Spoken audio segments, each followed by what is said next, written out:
갈라디아서 2장 11절에서 14절 말씀 교독합니다. 게바가 안디옥에 이르렀을 때에 책망받을 일이 있기로 내가 그를 대면하여 책망하였노라.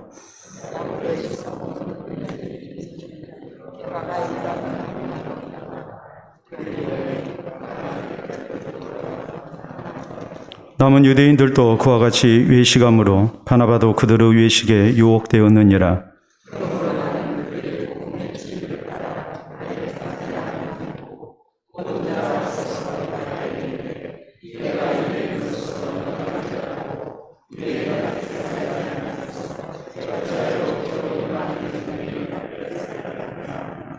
아멘. 기도하고 말씀 받도록 합니다. 하나님 아버지 감사합니다. 이 시간도 우리가 하나님의 말씀을 사모하며 또 주의 말씀을 기다리기를 원합니다. 주의 영께서 함께하여 주셔서 종에게나 우리 사랑하는 성도들에게 크신 감동으로 붙들어 주시고 하나님의 말씀이 흥황하게 하시고 권세 있게 하여 주셔서 우리를 이기게 하시고 세상을 이기게 하시고 또 우리가 닥치는 환경을 능히 이겨나가는 힘을 얻도록 하나님 역사해 주시옵소서.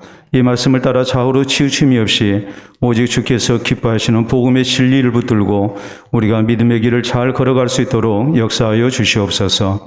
예수님 이름으로 기도하옵나이다. 아멘. 오늘 갈라디아서 강의 7번째 시간입니다. 우리가 한 나라의 문화권에 속한 사람이 다른 나라의 새로운 문화를 접하게 됐을 때 이질적인 문화 차이로 인해서 이제 심리적인 충격을 받는 것을 볼 수 있습니다.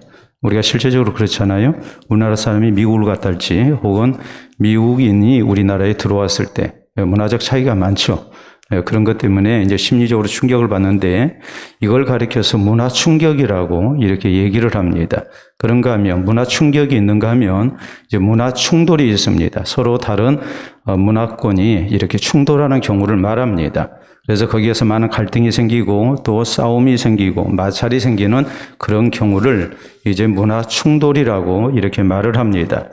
오늘날에는 사람과 문물이 자유롭게 왕래하는 시대입니다. 그렇기 때문에 우리가 잘 알다시피 50년, 100년 전보다는 문화 충격이나 문화 충돌이 적을 것 같은데 오히려 더 충돌이 많아집니다. 그 이유가 뭐겠습니까? 서로 간에 자주 교류를 하다 보면은 이제 옛날에는 우리끼리 살면 그만이었는데 우리가 태어나서 바다 건너 갈 일도 없고 그래서 이제 이 한반도에서 태어나서 한반도에서 살다가 죽었단 말이에요. 또 외국인이 우리나라 들어와서 이렇게 우리를 사람을 만나는 경우, 우리나라 사람을 만나는 경우도 그렇게 흔치 않았어요. 저래서만 하더라도 제가 시내 충장로에서 살았는데 이렇게 외국인이 지나가면 아이들이 졸졸졸 뒤에 따라다녔습니다. 그리고 신기해서 구경했습니다. 그리고 코쟁이, 양키, 별별 얘기를 다 했댔어요. 지금 생각하면 참 어리석고 또 어렸던 그런 행동이죠. 오늘날에는 그런 일이 없습니다. 왜냐하면 이제 서로 간에 많이 왕래를 하기 때문에 거기에 상당히 우리가 이제 적응을 했기 때문이죠. 그러나 이렇게 적응되기 이전의 상황을 한번 생각을 해보세요. 전혀 왕래를 하지 아니했는데 이제 자주 왕래를 하게 되니까 이런 문화 충격이나 또 문화 충돌이 이제 많아질 수밖에 없단 말이에요. 이런 세상을 우리가 살기 위해서 지혜롭게 적응을 해야 하고 또 관용의 마음으로 또 포용하는 그런 이제 자세가 우리에게 필요하다는 것은 우리가 잘 알죠. 실제적으로 옛날에도 이런 문화 충격 혹은 문화 충돌이 분명히 있었습니다. 여러분 아시잖아요. 선교사도 우리나라에 맨 처음 들어왔을 때 얼마나 많은 문화 충격을 서로 받았겠으며 또 충돌은 또 얼마나 많았겠습니까? 신발을 신는 문제만 도 그렇죠. 우리나라 사람들은 신발을 이렇게 벗고 방으로 들어와야 되는데 그 사람들이 입식 생활을 하니까 신발 신고 이렇게 생활을 한 거 아니겠습니까? 지금 우리가 이제 자식 문화 혹은 입식 문화 이런 이제 차이를 겪고 있어요. 우리가 식당에만 가더라도 전에는 이렇게 방에서 자리에서 앉아서 식사를 했지만 지금은 방에 그냥 신발 신고 들어갑니다. 그리고 거기에 이렇게 식탁이 준비되어 있습니다. 이제 평균 수명이 이렇게 늘어나다 보니까 연세 사람들이 이제 오래 살고 또 오래 살다 보니까 이제 문제가 생기죠.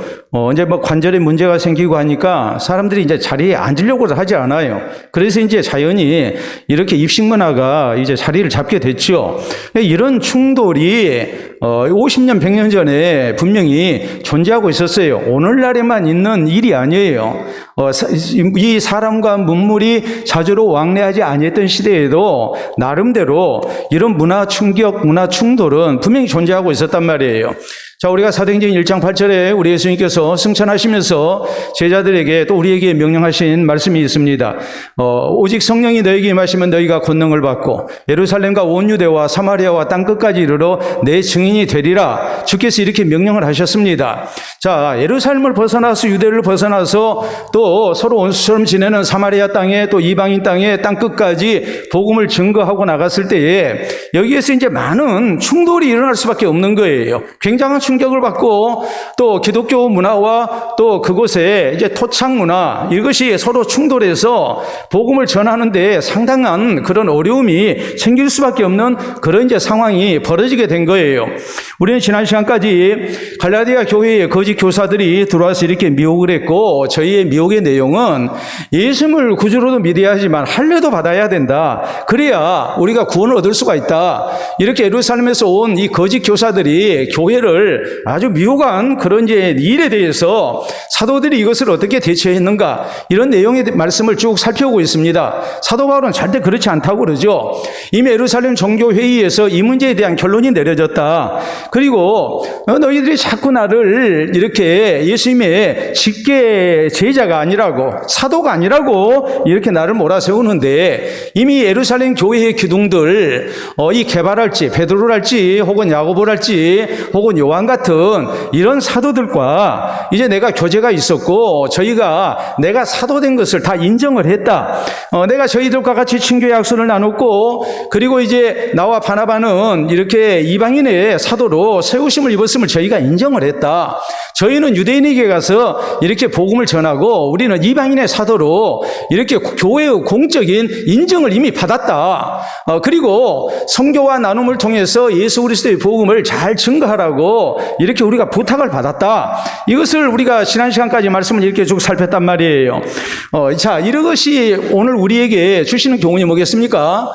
이 이방인의 사도로 나가서 복음을 증거해 나가는데 이 할례 문제만 하더라도 이것은 아주 심각한 문화 충격이었어요. 그리고 또 문화 충돌이었어요. 유대인들 입장에서 생각할 때는 할례를 꼭 받아야 해요. 그러나 이방인들 입장에서 생각할 때에 할례라는 것은 저희들이 듣기는 들었어도 실제적으로 그렇게 행하지를 아니했습니다. 그러니까 이런 문화적인 충격과 충돌 속에서 이제 기독교 신앙이 이렇게 이 시험대에 오르는 이런 아주 곤란한 문제가 생겨났단 말이에요. 이 할례 문제를 가지고 이 문화 충격과 문화 충돌을 어떻게 해결해 나갔는가? 그것은 다른 것이 아니고 신앙의 본질을 가지고 거기에 맞춰서 이렇게 해결을 한 겁니다. 신앙의 본질을 놓고 볼 때 예수님을 구주로 믿으면 우리가 구원을 얻는 것이지 무슨 할례를 받아야 되느냐? 그런 문화를 이렇게 이방인들에게 강요하지 마라. 해서 할례를 안 받아도 아무 상관이 없다. 이렇게 해서 이제 결론이 나버린 것이죠. 자, 오늘 성경 말씀은 또 하나의 이제 문화 충돌에 대한 내용을 우리에게 전합니다. 그것은 다름이 아니고 예루살렘 교회의 신실한 지도자였던 게바가 다시 말해서 베드로 사도가 안디옥 교회를 이렇게 방문을 했습니다. 그래서 그때에 어떤 사건이 벌어집니다. 그 사건은 다른 것이 아니고 게바가 이방인들과 함께 이렇게 식사를 하고 있었습니다. 그런데 유대인들, 할례를 받은 유대인들이 이렇게 오게 되니까 게바가 슬그머니 식사 자리에서 일어나서 피해버렸습니다. 그 이유는 뭐냐면 유대인들 입장에서 이방인들과 함께 식사한다는 것은 이것은 용납이 안 되는 일이에요.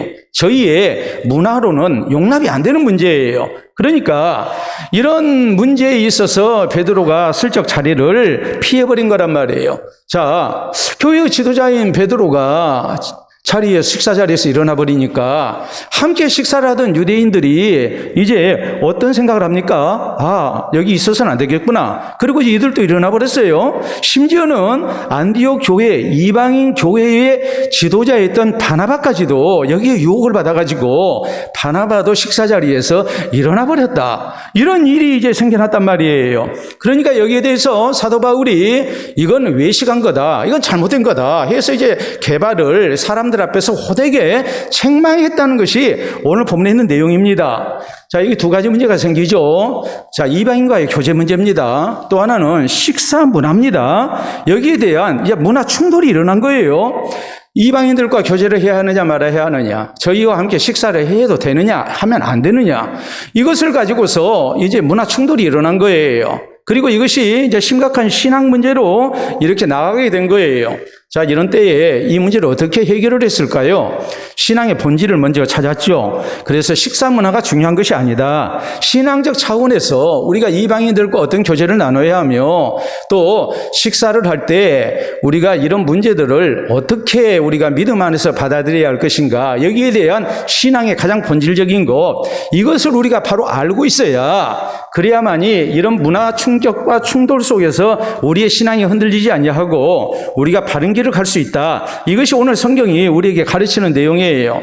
자, 우리도 그렇죠. 우리도 세상 가운데서 살기 때문에 직장에는 직장 문화가 있는 것이고 군대에는 군대 문화가 있는 것이고 또 교회는 교회대로 또 교회의 문화라는 게 있습니다. 자, 그러면 이런 문화 속에서 우리가 도저히 용납이 안 되는 그런 문제를 우리가 만날 수도 있고, 우리 그리스도인들이 이질적인 존재로 세상에서 우리가 살아야 하는 그런 상황도 얼마든지 생길 수 있거든요. 이런 문화 충격과 문화 충돌 속에서 우리의 신앙이 어떤 모습으로 이렇게 아름다운 그런 신앙의 본질적인 것을 지켜나가야 할 것인가, 이것이 오늘 성경 말씀을 통해서 우리가 살펴야 할 그런 이제 내용들입니다. 자, 오늘 성경 말씀은 먼저 우리에게 이 사실을 강조해요. 이 바울 사도가 왜 게바를, 베드로를 이렇게 호되게 책망했는가? 그것은 다름이 아니고 이 잘못된 선민주의와 율법주의 때문에, 그래서 이제 게바를, 베드로를 책망했음을 우리가 알 수 있습니다. 자, 11절에 있는 말씀 봅니다.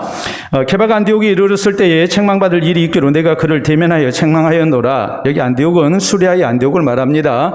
이방인 적이죠. 자, 그래서 12절에 보면은 야고보에게서 온 어떤 이들이 이르기 전에 게바가 이방인과 함께 먹다가 그들이 오매 그가 할례자들을 두려워하여 떠나 물러가매 그랬어요. 야고보에게서 온 어떤 유대인들. 자, 야고보는 예수님의 동생으로서 예루살렘 교회의 감독, 지도자였습니다. 그러니까 야고보가 안디옥 교회에 게바와 더불어서 몇몇 유대인들을 이렇게 파송을 한 겁니다. 교회 책임자가 이제 게바가 인솔해서, 베드로가 인솔해서 이제 교인들, 유대인들 몇 사람 데리고 이렇게 안디옥 교회를 방문했어요. 아마도 성도의 아름다운 교제와 또 성교에 대한 그런 논의를 하기 위해서 이렇게 야고보가 예루살렘 교회에 이제 이 지도자 가운데 한 사람인 게바와 또 이제 여러 유대인들을 이제 같이 파송했다고 우리가 생각할 수 있습니다. 근데 이들은 이제 어떤 사람들이냐 했을 때에 예수님을 구주로 믿지만 유대 문화 속에서 이렇게 살아왔던 사람들이거든요. 자, 이런 사람들이 지금 이방인들과 함께 식사를 하고 있는 겁니다. 안디옥 교회, 이방인 교회의 성도들과 지금 식사 교제를 하고 있는 거예요. 그런데 문제가 생겼어요. 이 예루살렘에서 온 이 유대인들, 이들이 야고보에게서 이렇게 파송받은 사람들이 오게 되니까 이제 게바 입장에서 좀 곤란하다는 생각이 든 거예요. 아마도 우리가 생각할 때 게바가 먼저 왔고 그다음에 이제 나중에 이 사람들이 이제 왔다고 생각을 할 수가 있는데, 자, 이런 상황에서 게바가 같이 식사를 하다가 야고보에게서 이제 파송된 유대인들이 오게 되니까, 이 할례파인 유대인들이 오게 되니까 이제 그 자리에서 좀 곤란하다는 생각을 하고 이제 자리에서 일어나 버린 것이죠. 이방인과 함께 식사하다가 자리에서 일어나 버리니까 이제 그들을 두려워해서 결국 이제 함께 식사했던 사람들이 자리에서 일어나 버린 거란 말이에요. 그 이유가 뭐겠습니까? 할례자로서 이방인들과 함께 식사교제를 나눴다는 비난을 받을까 봐서 이것을 두려워해서 지금 자리에서 일어나 버린 거예요. 이 일을 놓고 사도 바울이 대면에서 책망을 하죠. 그 책망의 내용은 그 이유는 크게 두 가지예요. 첫째는 유대인 할례자들, 이들은 이 할례를 받지 않은 이방인들을 가까이 하면 유대의 전통 문화가 뭐냐면 부정을 탄다고 생각했어요. 우리는 거룩한 백성이다. 우리는 선민이다. 이방인들은 하나님의 백성이 아니기 때문에 이방인들과 교제를 하면 저희를 통해서 우리가 부정을 탄다고, 이런 잘못된 그런 생각을 하고 있었어요. 우리가 성경에 보면 그렇죠. 밖에 나갔다 들어오면 뭐합니까? 손을 씻고 발을 씻고 혹은 옷에 먼지를 털고 이런 일을 하지 않습니까? 이방인 지역을 다녀왔다면 더더욱 그렇습니다. 티끌이라도 이방인에게 어떤 영향을 받아서는 안 된다. 이런 생각을 하고 있는 사람들이거든요. 이런 사람들 입장에서 지금 이 할례 받지 아니한 이방인들과 같이 식사 자리에 있었다는 것, 이것은 도저히 자기들의 문화로, 종교 문화로 용납이 안 되는 부분이었어요. 할례가 뭡니까? 하나님께서 아브라함에게 하나님의 백성된 표식으로서 준 것 아니겠습니까? 그래서 할례를 받고 우리는 하나님의 선택받은 백성이다. 그래서 이런 선민의식을 갖고 있었단 말이에요. 그런데 문제는 예수 그리스도의 복음은 이방인이나 유대인이나 차별이 없다는 사실이에요. 이미 성경은 에베소서 2장에 우리에게 말씀합니다. 예수 그리스도의 복음은 하나님과 우리 사이에 중간에 막힌 담을 허는 것이다. 예수 그리스도를 통해서 우리가 하나님 앞에 나아갈 수 있는 길이 열렸다. 하나님과 우리 사이에 중간에 막힌 담을 예수님의 십자가가 이제 다 그것을 허물었다. 그래서 우리는 예수 그리스도의 이름으로 하나님 앞에 얼마든지 나아갈 수가 있습니다. 근데 예수님의 십자가의 은혜는 하나님과 우리 사이에 중간에 막힌 담만 허신 것이 아니고 유대인과 헬라인 사이에 중간에 막힌 담도 허셨습니다. 그래서 예수 그리스도 안에서 누구든지 예수님을 구주로 믿기만 하면 다 똑같이 구원을 얻는단 말이에요. 여기에는 더 이상 유대인이나 헬라인 차이가 없어요. 할례가 구원의 조건이 아니에요. 그러니까 뭐 해야 되겠습니까? 자유인이나 노예나 모두가 다 예수님을 구주로 믿기만 하면 신분의 차이 없이 다 구원을 얻습니다. 똑같이 구원을 얻습니다. 예수 그리스도를 구주로 믿어서 구원 얻는데 그 속에서 우리는 할례를 받은 사람으로서 하나님의 선택받은 백성들이다. 이런 것을 주장하고 있으니까 그것이 지금 눈에 보이게 나타났단 말이에요. 식사를 하다가 불신자들, 이방인들과 이방인 개종자들과 같이 식사를 하고 있는 것이 이게 할례를 받은 유대인들 입장에서 용납이 안 되는 일이라 생각을 하고 이걸 비난받을까 봐서 슬그머니 자리에서 일어나서 피해버린 거란 말이에요. 이걸 지금 지적을 하는 거예요. 이게 잘못된 거란 말이에요. 이 잘못된 선민사상, 이것을 놓고 지금 사도 바울은 책망을 하는 거예요. 유대인만 선민이 아니라 누구든지 예수님을 구주로 믿은 사람은 다 하나님의 백성이다. 근데 왜 이 복음의 본질을 흔드느냐 이 말이에요. 그래서 이 책망을 한 거죠. 또 하나는 무엇 때문이겠습니까? 잘못된 율법주의예요. 자, 분명히 교회는 결의를 했습니다. 이방인에게 할례를 강요하지 말자. 할례는 구원의 조건이 아니다. 예수님을 구주로 믿으면 구원을 얻는다. 그러니까 유대인들은 할례를 받는다 할지라도, 왜냐하면 이건 저희의 종교 문화니까 이 이방인에게는 할례를 강요해서는 안 된다. 이건 구원과 상관이 없는 거다. 이미 교회에서 종교 총회를 열어가지고 예루살렘 총회에서 결정을 내린 문제거든요. 근데 할례 받지 아니한 사람들과 같이 한다는 거, 이것은 뭔가 잘못됐다고 생각을 한 겁니다. 그래서 자리를 뜬 겁니다. 바울은 이 문제를 놓고 이건 잘못된 율법주의다. 우리가 율법으로 구원하는 거 아니다. 할례 받아서 구원하는 거다 아니다. 율법의 요구를 우리가 이루지 못하기 때문에 하나님께서 예수님을 십자가에 대속제물로 내주신 것이고 우리가 믿음으로 구원을 얻는다. 그런데 너희가 왜 할례가 굉장히 구원의 중요한 조건인 것처럼 행동을 했느냐 이 말이에요. 이 잘못된 율법주의, 이것을 지금 가지고 사도 바울은 개발을 크게 책망을 한 거예요. 그래서 13절에 성경이 이렇게 말씀하죠.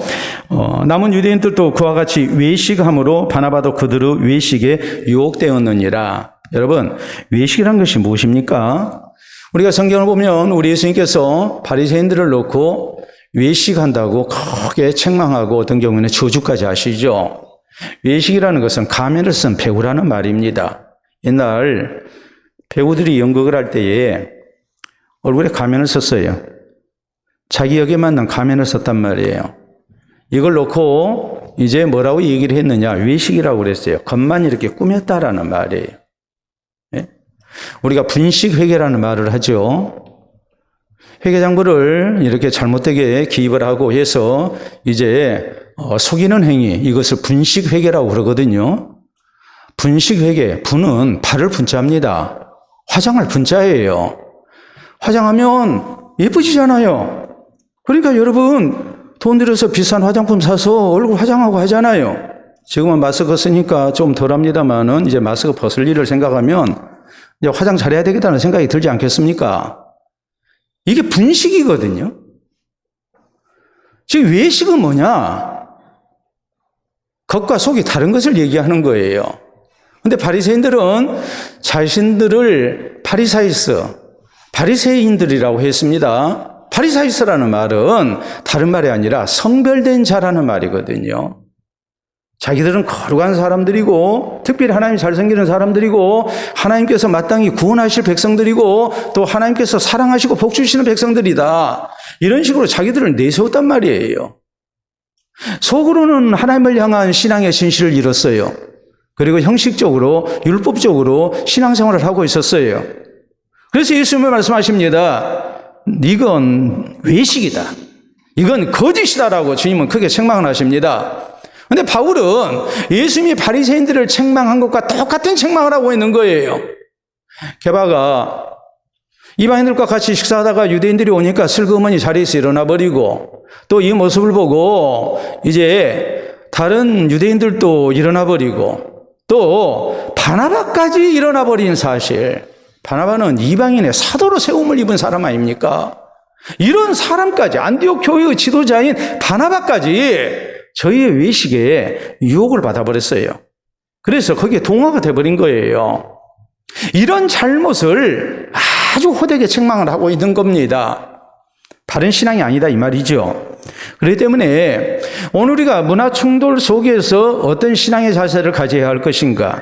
우리는 잘못된 선민 사상이나 혹은 율법주의에 물들지 않도록 조심해야 합니다. 우리 하나님께서는 예수 그리스도를 통해서 누구든지 다 구원 얻게 하셨습니다.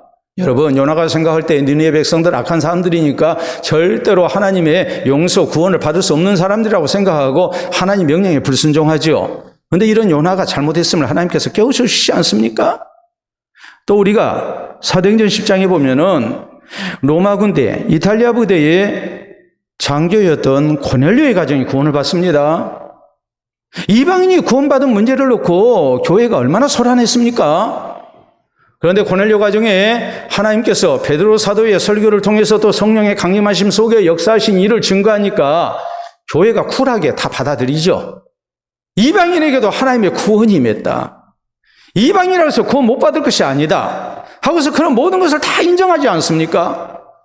그래서 잘못된 선민 사상을 무너뜨리잖아요. 율법을 지켜서 구원 얻는 것이 아니라는 것을 분명하게 선포하잖아요. 우리나라 교회에 잘못된 모습들이 참 많습니다. 그것은 다름이 아니고 이런 문화 충돌 때문에 그래요. 종교적인 배경 때문에 그래요. 자연적 혼합주의가 많죠. 무속신앙의 지배를 많이 받았기 때문에 이 무속신앙 문화, 이것이 교회 안에 들어와서 꿈에 하나님을 봤다는 사람은 다 하나님의 산신령처럼 생겼다고 그래요. 하얀 옷 입고 수염 길고, 예? 그런 식으로 이해를 해요. 또 잘못된 공로주의가 있어요. 잘못된 공로주의가 뭐겠습니까? 지성이면 감천이라고. 내 공로로 구원 얻는다고 생각을 해요. 열심히 기도하면 하나님이 다 응답해 주신다고 그래요. 물론 열심히 기도해야 합니다. 그러나 내가 구하는 것이 하나님의 뜻과 같지 아니하고 하나님의 뜻이 지금 당장의 응답이 아니면 아무리 지성으로 기도해도 하나님의 응답은 나타나지 않습니다. 내가 열심히 신앙생활하니까 하늘도 감동받아서 내가 구원 얻었다라고 생각을 한다면 그건 잘못된 공로주의예요. 율법주의예요. 어디 그뿐이겠습니까? 잘못된 유교 문화의 배경이 있기 때문에 장유유서를 주장을 하죠. 찬물도 위아래가 있다고 그래요. 우리 예수님은 낮아진 자리에서 섬기는 자가 돼야 하나님 나라에서 큰 자가 된다고 그랬는데, 하나님이 사랑하신다고 그랬는데, 교회에서 직분을 받으면 그것이 계급이 되어버립니다.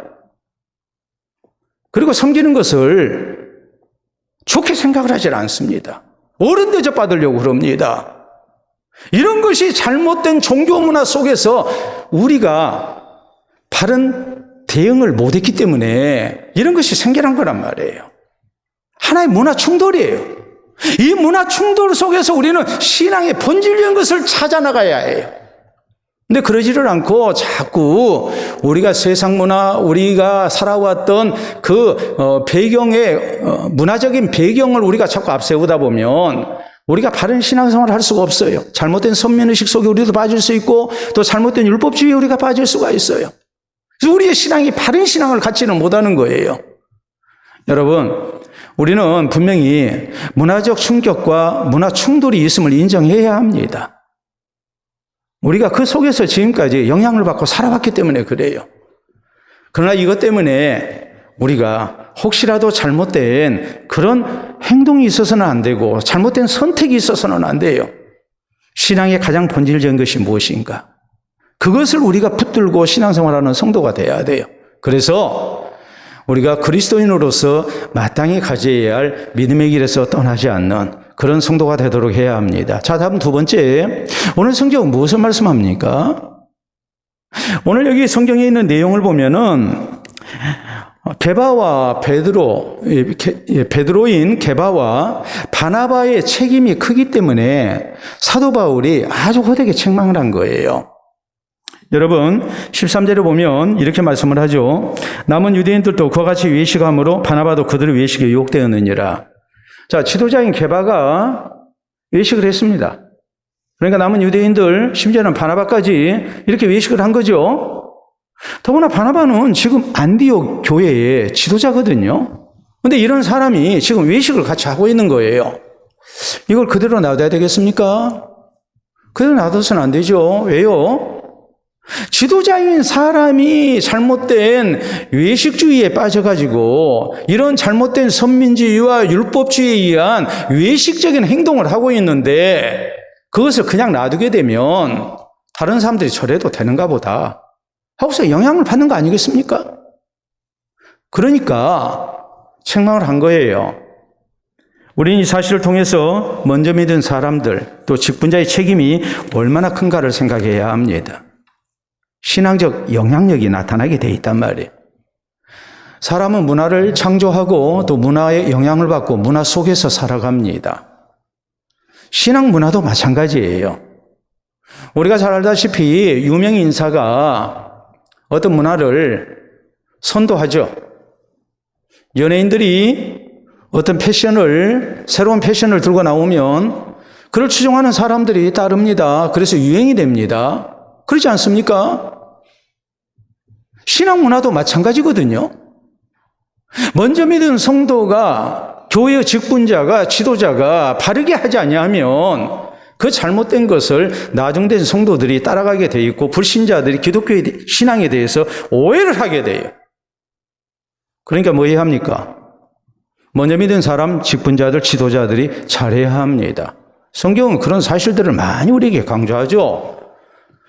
여러분, 여호수아가 세상을 떠나게 될 때에 백성들을 모아놓고 외칩니다.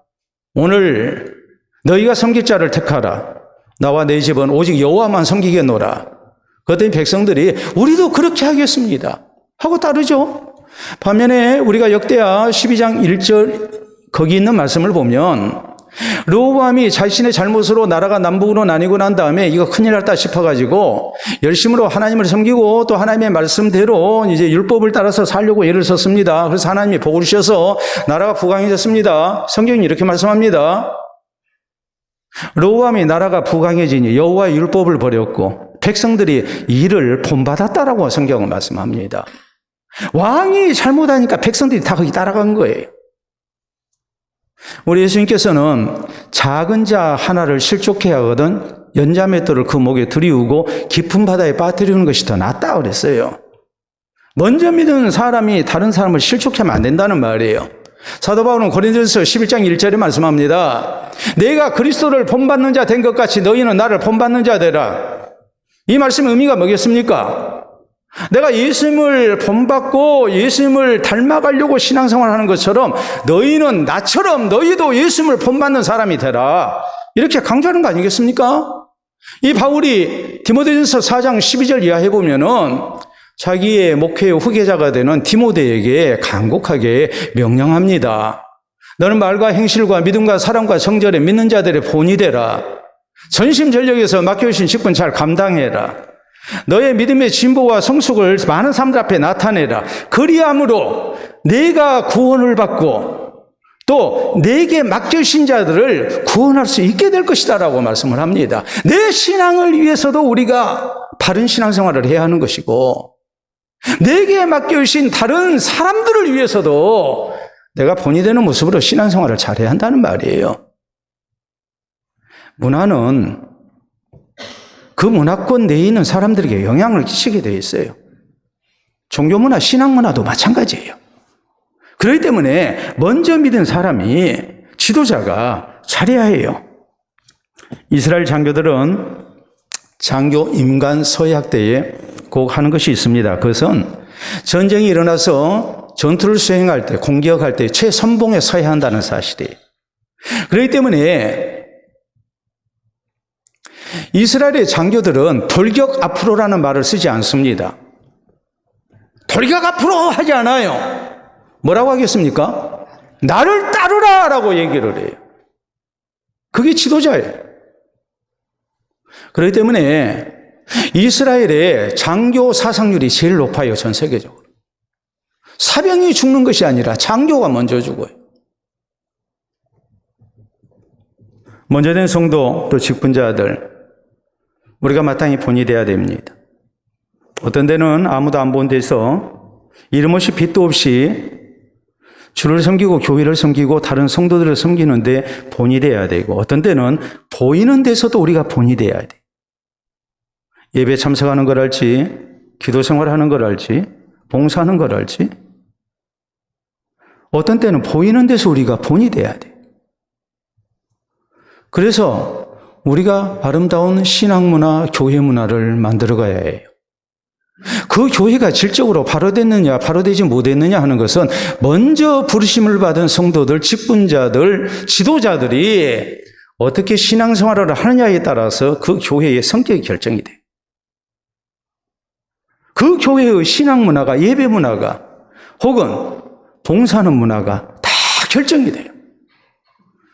그러니까 오늘 게바와 바나바를 호되게 책망하고 있는 이유는 저희가 지도자이기 때문에 그리고 그 영향력이 크기 때문에 그 영향력에 의해서 많은 성도들이 미혹을 받았기 때문에 그래서 책망을 했다는 사실을 알고 오늘 나라는 사람이 다른 성도의 신앙에 대해서 아무런 영향력을 보이지 않고 또 불신자들에게 아무 영향력을 보이지 않는다고 생각해서는 안 돼요. 알게 모르게 문화는 다른 사람들에게 전염이 되게 되어 있습니다. 영향을 끼치게 되어 있습니다. 그 사실을 알고 우리가 선한 영향력을 끼칠 수 있는 그래서 좋은 신앙 문화를 만들어가는 그런 성도로 먼저 된 성도로 직분자로 지도자로 우리가 쓰임받을 수 있기를 바랍니다. 다음 세 번째 문제입니다. 자, 바울이 게바를 아주 호되게 책망했습니다. 오늘 성경은 두 가지 사실로 이 말씀을 증거하고 있어요. 먼저는 대면에서 했다. 근데 그 대면이 1대1의 대면이 아니고 두 번째는 많은 사람들 앞에서 게바를 아주 호되게 책망했다라고 말씀을 해요. 자, 거기 있는 말씀 11절 봅니다. 11절. 게바가 안디옥에 이르렀을 때 책망받을 일이 있기로 내가 그를 대면하여 책망하였노라. 14절. 그러므로 나는 그들이 복음의 진리를 따라 바르게 행하지 아니함을 보고 모든 자 앞에서 게바에게 이르되 내가 유대인으로서 이방인을 따르고 유대인답게 살지 아니하면서 어찌하여 억지로 이방인을 유대인답게 살게 하려느냐 하였노라 라고 이렇게 말씀을 하죠. 여러분 보세요. 대면에서 모든 사람 앞에서 호되게 책망을 한 겁니다. 바울의 성격을 우리가 충분히 짐작하죠. 여러분, 베드로가 믿음의 선배입니다. 교회 훌륭한 지도자입니다. 그런데 저의 체면을 전혀 고려해 주지 않습니다. 좀 전에도 말씀드렸듯이 복음의 진리를 놓고 볼 때에 이 잘못된 선민주의와 율법주의는 아주 심각하게 기독교 신앙을 왜곡시켰단 말이에요. 그리고 이것이 개인의 문제로 끝난 게 아니라 다른 많은 성도들을 이렇게 흔들어 버렸어요. 시험 들게 했어요. 그 신앙을 무너뜨렸어요. 그러니까 그대로 둘 수 없었던 거예요. 바울은 개발을 면전해서 많은 사람들 앞에서 책망을 합니다. 여러분, 여기 있는 목사가 만약에 우리 교회 장로님이나 혹은 권사님들 이렇게 책망을 했다면 교회 나오네 마네 하면서 얼굴이 불그락 하지는 않을 것 같아요. 우리 장로님들, 권사님들은. 기분 좋을 수가 없죠. 기분 좋겠어요? 여러분 같으면 기분 좋겠어요? 근데 바울은 그 사람의 체면 고려하지 않습니다. 입장 고려하지 않습니다. 잘못된 거 사정없이 책망을 하는 겁니다. 복음의 진리에서 벗어났기 때문에 또 그 영향력이 다른 성도들에게 크게 영향을 끼치게 되어 있기 때문에 그대로 둘 수가 없었던 거예요. 근데 놀라운 것은 베드로가 야, 내가 한 번 그랬기로서니 그럴 수 있냐? 아니, 조용히 나 불러다 놓고 얘기해도 되는데 그럴 수 있느냐? 아, 서운하다. 게바가 그랬다는 대목이 없어요. 바울 사도 입장에서 이 문제를 모든 사람 앞에서 얘기하지 아니하면, 개인적으로 조용히 얘기하면 나머지 사람들은 절대 자신들이 개발을 따라서 했던 것이 잘못이라는 생각을 갖지를 못합니다. 그러니까 공개적으로 책망을 한 거예요. 그런데 그걸 그대로 지금 받아들이고 있어요. 그래서 교회에 이런 잘못된 문화 충돌로 인한 신앙의 변질을 막았어요. 이것이 참 훌륭한 거예요.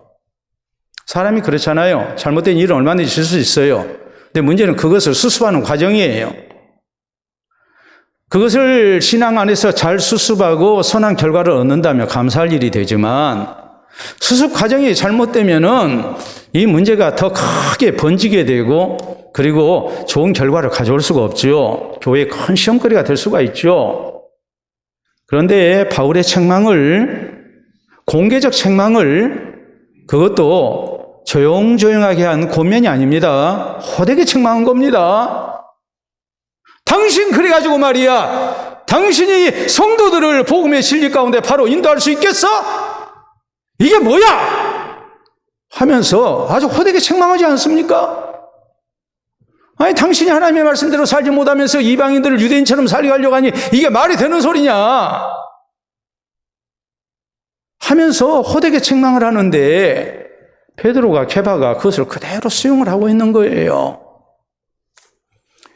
여러분, 오늘 어떤 경우 우리의 신앙이 내가 지금까지 몸담아왔던 그 문화적인 배경, 이것 때문에 교회 안에서 우리가 잘못된 문화 충돌이 일어날 수 있습니다.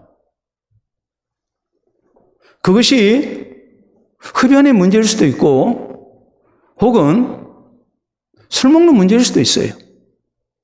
혹은 아까도 말씀드렸듯이 그래도 내가 교회 먼저 왔고 직분자인데 내가 어떻게 섬겨?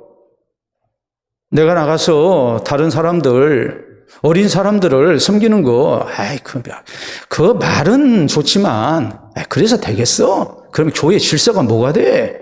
이런 식으로 우리가 합리하면서 넘어가려고 하는 그런 시도가 얼마든지 있을 수 있거든요. 이때 우리가 기억해야 할 일은 사람은 완전하지 못하기 때문에 얼마든지 잘못을 저지를 수 있어요.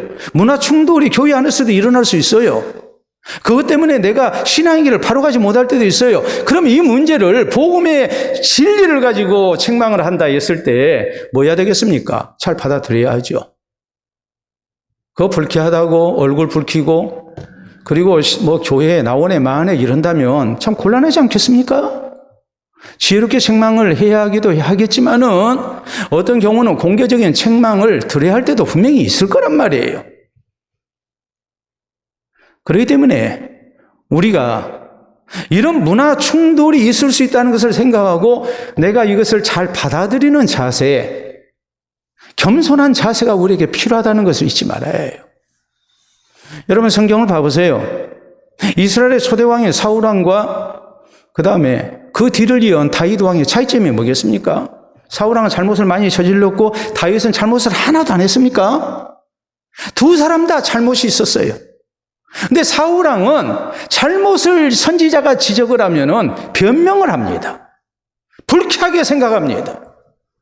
다윗은 선지자가 자기의 잘못을 지적하면 그냥 그대로 받아들입니다. 그리고 고칩니다. 거기에 큰 차이점이 있었던 거예요.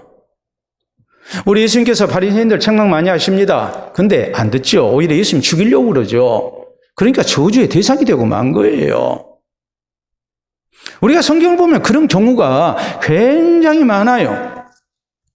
예를 들어서 잠언 29장 1절에 보면 자주 책망을 받으면서도 목이 곧은 사람은 갑자기 패망한다 해서 책망을 받아들이지 않는 사람, 목이 곧은 사람, 이런 사람은 결코 결과가 좋을 수 없음을 경고합니다. 우시아 왕 같은 사람, 제사장 아사랴가 왕의 잘못을 지적하고 그래서는 안 된다고 막아설 때 그냥 얼굴이 불그락 해가지고 그냥 대들죠. 결국 그 결과가 뭐였습니까? 하나님께서 이마에 나병이 생기기 위해서 성전에서 쫓겨나고 왕자리에서 쫓겨나고 말지 않습니까? 죽는 날까지 그는 나병에서 낫지를 못했거든요. 한참 잘 나가던 왕인데 이렇게 하루아침에 망하고 말았어요. 특별히 성경은 디모데후서 3장 15절로 17절에 우리에게 이렇게 말씀합니다. 또 내가 어려서부터 성경을 알았나니 성경은 능히 너로 하여금 그리스도 예수 안에 있는 믿음으로 말미암아 구원에 이르는 지혜가 있게 하느니라. 모든 성경은 하나님의 감동으로 된 것으로 교훈과 책망과 바르게 함과 의로 교육하기에 유익하니 이는 하나님의 사람으로 온전하게 하며 또한 모든 선한 일을 행할 능력을 갖추게 하려 함이라라고 우리에게 말씀합니다. 여러분, 세상에서 지치고 힘들었으니까 교회 안에 와서 주일날 하나님의 말씀으로 위로받고 세임을 얻고 하고 싶은 마음을 왜 모르겠습니까? 그러나 우리가 잘못된 것은 또 책망을 받아야죠. 복음의 진리가 무엇인가를 알고 거기에서 어긋난 것이 있다면 우리가 고쳐야죠. 목사는 요리사가 아닙니다. 목사는 신령한 의사입니다. 여러분 입맛에 맞는 설교만 할 수 없습니다. 잘못된 것 고치라고 외쳐야 합니다. 여러분은 잘 받아주셔야 합니다. 우리가 로마 시대를 놓고 볼 때에 초기 기독교는 굉장한 박해를 받았습니다. 그러다가 주 313년에 콘스탄티누스 황제 때 기독교가 공인이 됩니다. 이제 기독교를 우리가 믿어도 괜찮게 됐어요. 그러다가 그로부터 무려 80년이 흐른 주 393년에 로마의 테오도시우스 황제에 의해서 기독교가 국교로 선포가 됩니다. 그러니까 테오도시우스 황제가 굉장하게 신앙이 좋은 사람이었어요. 그 이름까지 테오도시우스라는 이 이름이 무슨 뜻이냐면 하나님께서 주신 자라는 뜻이에요. 그렇게 자신은 하나님께서 이 땅 가운데 특별한 소명을 가지고 나는 황제 자리에 오른 사람이라는 그런 의식을 가지고 있었던 사람이에요. 참 훌륭한 왕이죠. 근데 이 사람에게 있었던 일입니다. 주 390년, 그러니까 그가 기독교를 국교로 공인하기 3년 전에 있었던 일입니다. 로마의 식민지였던 테살로니가 시에서 반란이 일어났습니다. 폭동이 일어났습니다. 그래서 테오도시우스 황제가 이 반란군들 다 잡아다가 죽이라고 사형을 명했습니다. 그래서 6천에서 7천 명 정도가 십자가형을 당했습니다. 어마어마한 살육이 일어난 겁니다. 이 문제를 놓고 당시 교회 감독이었던 아모로시우스 감독이 황제에게 당신은 아주 나쁜 죄를 저질렀습니다. 당신의 뜻에 맞지 아니한다고 해서 사람을 6천 명, 7천 명을 살해한 살인자입니다. 회개해야 합니다. 하면서 황제에게 외쳤습니다. 황제가 예배 참석하려고 예배당에 들어오려는데 문을 닫고 못 들어오게 했습니다. 여러분이 만약에 테오도시우스 황제라면 어떻게 하겠습니까? 일국을 다스리는 황제로서 반란군들을 처형하는 것은 국법을 따라서 당연한 일 아니겠습니까? 그런데 이런 책망을 들었을 때에 테오도시우스 황제는 베옷을 입고 아므로시우스 감독 앞에 무릎을 꿇고 눈물을 흘리며 회개했습니다. 그래서 용서를 받았습니다. 그리고 예배당에 들어와서 예배에 참여할 수가 있었습니다. 그런데 진실은 이것이었습니다. 황제가 반란군들 6,000명, 7,000명을 사형시키라고 명령을 내렸습니다. 전령이 출발했습니다. 그런데 얼마 되지 아니해서 황제는 내가 너무 잔인한 명령을 내렸구나 생각을 하고 그 사형 명령을 취소하는 명령을 다시 내렸습니다. 그런데 그 명령을 가지고 뒤따라갔던 전령보다도 먼저 출발한 전령이 먼저 도착을 했단 말이에요. 그래가지고 6,000명, 7,000명을 죽인 거예요. 그러니까 테오도시우스 황제 입장에서 얼마든지 변명할 수 있는 일이었어요. 근데 변명 안 했어요.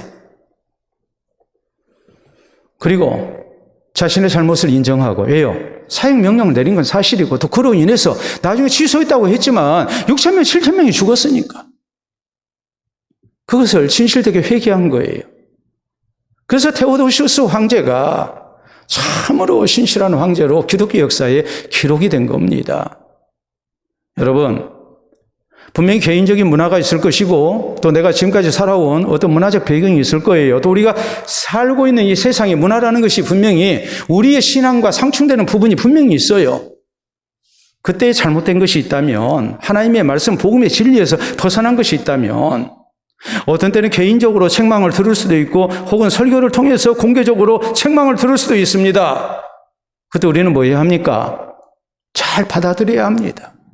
그래서 복음의 진리 가운데 이제 바로 가는 신앙생활을 우리가 힘써야 합니다. 그래야 우리가 사는 거예요. 그래야 우리가 교회를 복음의 진리가 다스리는 교회로 우리가 지켜나갈 수가 있는 거예요. 책망 앞에 이 겸손한 자세, 하나님의 말씀에 순종하는 자세, 이것이 우리에게 있기를 바랍니다. 사랑하는 성도 여러분, 분명히 오늘날에는 문화 충격과 문화 충돌이 많은 시대입니다. 그렇기 때문에 자연히 어떤 문제가 생기겠습니까? 문화 동화 현상이 일어날 수 있습니다. 오늘날 전 세계적으로 K-팝이랄지 K-푸드랄지 서양 사람들이 우리나라 문화를 동경하고 우리나라 문화를 그대로 수용하고 따르잖아요. 제가 2018년도에 오스트리아를 갔는데 그때 인스부르크에서 그런 걸 봤어요. K-팝 경연대회가 있어요. 깜짝 놀랐어요. 우리나라 아이돌이 춤추는 것처럼 우리나라 음악 틀어놓고 춤추는 대회가 있어요. 저희가 청소년 때는 미국 팝송 문화에 젖어가지고 그거 그냥 뭐 얼마나 많이 열심히 들었는지 몰라요. 얼마나 그걸 동경했는지 몰라요. 근데 지금은 K-팝이 전 세계를 휩쓸고 있거든요. 문화 동화 현상이 일어나요. K-푸드는 우리나라 한식은 또 얼마나 또 세계에서 이렇게 위력을 떨치고 있습니까? 문화 동화 현상만 있는 게 아니라 문화 공존 현상도 있습니다. 또 퓨전 문화 현상도 있습니다. 상대방의 문화도 인정하고 우리 문화도 인정하는 문화 공존 현상. 그런가 하면 이제는 서로 섞이는 퓨전 문화 분명히 존재합니다. 여러분도 식사를 할 때 퓨전 음식을 먹습니다. 한정식이라고 먹는데 순수한 한정식이 아니거든요. 퓨전 한정식이거든요. 우리의 의상도 마찬가지입니다. 퓨전 복식, 퓨전 의상을 우리가 입는 경우도 굉장히 많거든요. 우리가 이런 시대에 살고 있어요. 이런 시대에 살고 있기 때문에 자연히 문화 충격이나 문화 충돌이 많이 일어나요. 자, 그래서 이런 책이 있어요. 여러분 책을 보시게 되면 문화 전쟁이라는 말이 있어요. 문화 전쟁. 저 문화 전쟁은 우리 기독교 신앙과 세상의 문화가 충돌할 때 이것은 영적인 전쟁에 해당된다. 이때 우리가 어떻게 해야 할 것인가? 기독교 복음의 진리 가운데 우리가 신앙을 지켜나가는 모습이 있지 않냐면 우리는 이 전쟁에서, 영적 전쟁에서 피할 수밖에 없다는 말이에요. 우리가 맹목적으로 세상 문화를 따라가서는 안 돼요. 그렇다고 해서 우리가 맹목적으로 세상 문화를 거절해서도 안 돼요. 문제는 복음의 진리 가운데 이것을 우리가 어디까지 수용하고 어디까지 받아들여야 할 것인가? 어디까지 우리가 이것을 포용을 해야 할 것인가? 이것을 분명히 해야 해요. 여러분, 그렇기 때문에 복음의 진리에 입각해서 우리가 우리의 교회 문화가 혹은 우리의 신앙 문화가 또 기독교 문화가 잘못되지 않도록 우리가 늘 조심하고 분별력이 있어야 합니다. 그리고 어떤 경우 우리가 내가 행하는 것이 불신자들에게나 나중된 성도들에게 큰 영향을 끼칠 수 있다는 것을 알고 우리가 복음의 진리에서 벗어난 그런 언행을 하지 않도록 잘못된 이질적인 이방 문화에 우리가 세속적인 문화에 우리가 휩쓸리지 않도록 우리가 조심해야 합니다. 이를 위해서 하나님의 말씀 가운데 내가 책망받을 때 그것도 잘 받아들이고 고쳐나가야 합니다. 그래서 개인적으로는 바른 신앙생활을 힘쓰고 교회적으로는 참으로 복음의 진리 가운데서 어긋나지 아니하는 우리 하나님께서 기뻐하시는 바른 교회를 세워나가는 그런 은혜가 우리 모두에게 있기를 바랍니다. 우리 함께 기도합니다.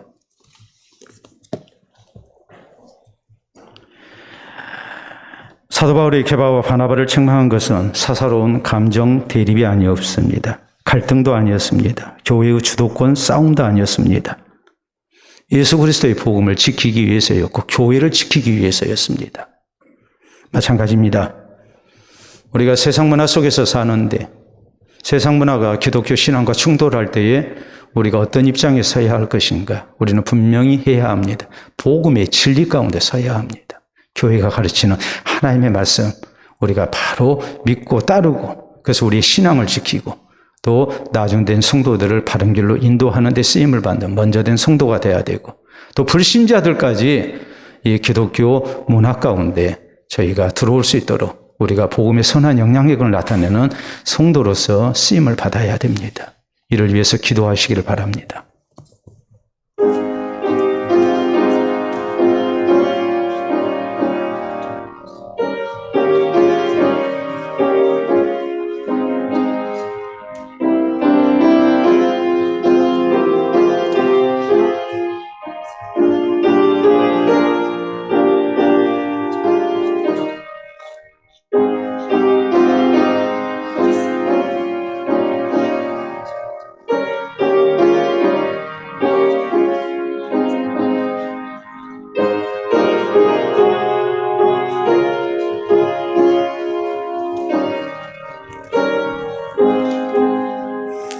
이 시간도 살아계신 우리 아버지 은혜를 진심으로 감사합니다.